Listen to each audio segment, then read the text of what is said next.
You paid $300,000 for your home, maybe $450,000, maybe more than $600,000, and somewhere inside it, almost certainly in the basement, there is a window that exists for one reason: to let you escape before the house can kill you.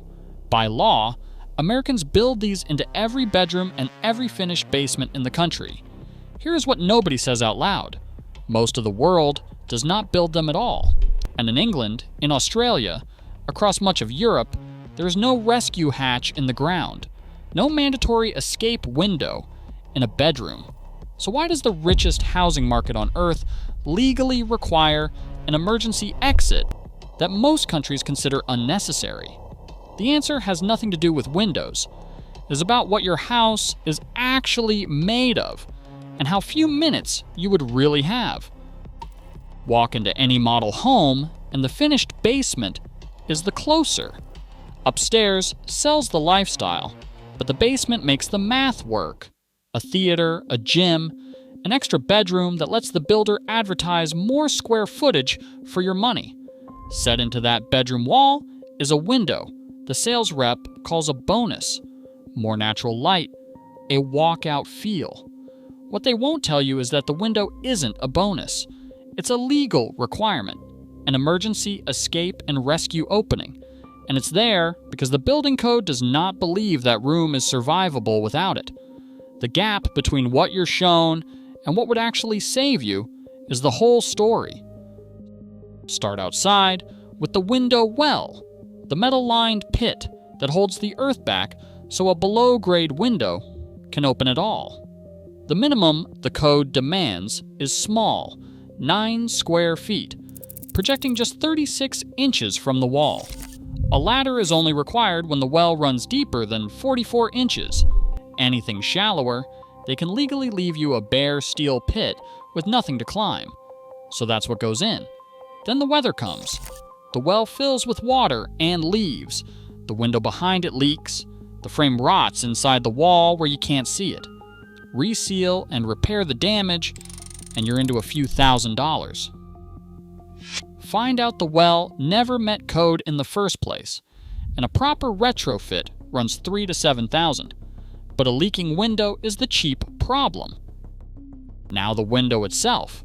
The code doesn't measure the window you bought, and it measures the net clear opening, the actual gap when the sash is cranked fully open, always smaller than the unit on the brochure. The numbers are exact: at least 5.7 square feet, at least 24 inches of height, 20 inches of width, and a sill no higher than 44 inches off the floor. Builders shop for the single cheapest window that technically clears those numbers. A casement that hits the area on paper can still leave a hole an adult fights through shoulder first. And that 44-inch sill means a 7-year-old has to climb to an opening at chest height, in the dark, in smoke, then haul themselves up and out of the well above it. When the opening doesn't qualify, that room legally isn't a bedroom, appraisers call it non-conforming, and that quietly erases $20,000 to $40,000 from your home's value. But the window and the well are only the mitigation. The real reason this law exists is buried in the structure of the house, and there's one number that explains everything. The reason the escape window exists has nothing to do with the window. It's the clock. Fire researchers ran side-by-side burn tests. One room was furnished the way homes were in the 1960s, with natural wood, cotton, and wool. An identical room had what is in your house right now: foam, plastics, and engineered everything. The old room took just over 29 minutes to reach flashover, the point where every surface ignites at once. The modern room hit it in 3 minutes and 20 seconds. Decades ago, a family had around 17 minutes to get out. Today you have 3 to 4 minutes. An engineered floor collapses in less than a third of the time solid lumber floors did. A whole modern house can come down in about 10 minutes. Now stand in that basement bedroom and do the math. The stairs lead up into the burning house. The floor over your head is the engineered system that fails first, and when it goes, The house comes down on top of you. That window is the only way out that doesn't run through the fire. The countries that skip these windows build in brick and concrete. Their houses aren't racing the same clock. But the people who built your home know this clock exists. So who's responsible? The companies putting up most new homes aren't craftsmen. They are production operations measured on cost per unit.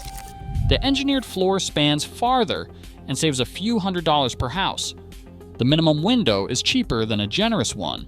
The bare steel well is cheaper than one with a ladder and drainage. Every one of those choices is legal, and stacked together, they trade your escape time for margin. Since 2012, the code has required builders to wrap engineered floors over a basement in fire-rated drywall, because that board buys 15 minutes, and the code formally treats engineered joists as lasting less than 15 minutes on their own, while old solid lumber is exempt because it lasts longer. Read that again. The building code put in writing that modern floors fail faster, then approved them anyway, as long as the builder added a sheet of drywall and a window.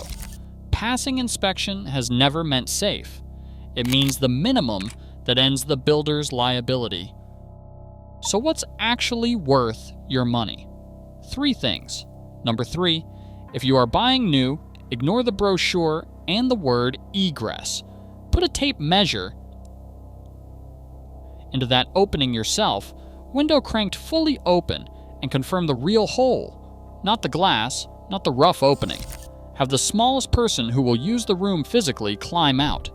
Insist on a well with a permanent ladder and real drainage, even where the builder is allowed to skip them.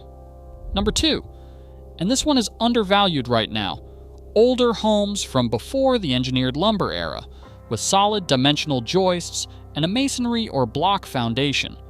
The floor over that basement is the very lumber the code exempts. The structure is not adding fuel, and you are buying minutes you cannot get in a new build. Insurers already sort homes by construction type. They know it too. Number 1, stop treating the escape window as a feature and start treating it as a warning label. It is the building code telling you, in writing, which room it doesn't trust to keep you alive. The 1970s brick house with honest lumber floors is a safer place to sleep than the spotless new build with the engineered floor and the bare minimum hatch. Whatever you buy at night lights off, have the smallest person who'll use that room climb out through the window and the well, alone, on a stopwatch.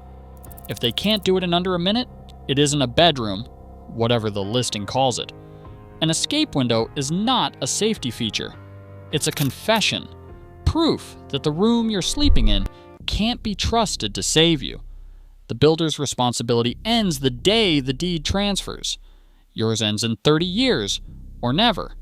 Those incentives have never aligned, and nobody in the sales center will say so. Next time, we are opening your electrical panel, because there is a specific brand of breaker sitting in millions of American homes right now that has been failing to trip and feeding house fires for decades, still hidden behind drywall in neighborhoods across the country. We are naming the brand, and you are going to want to check yours that night. Subscribe so you do not miss it.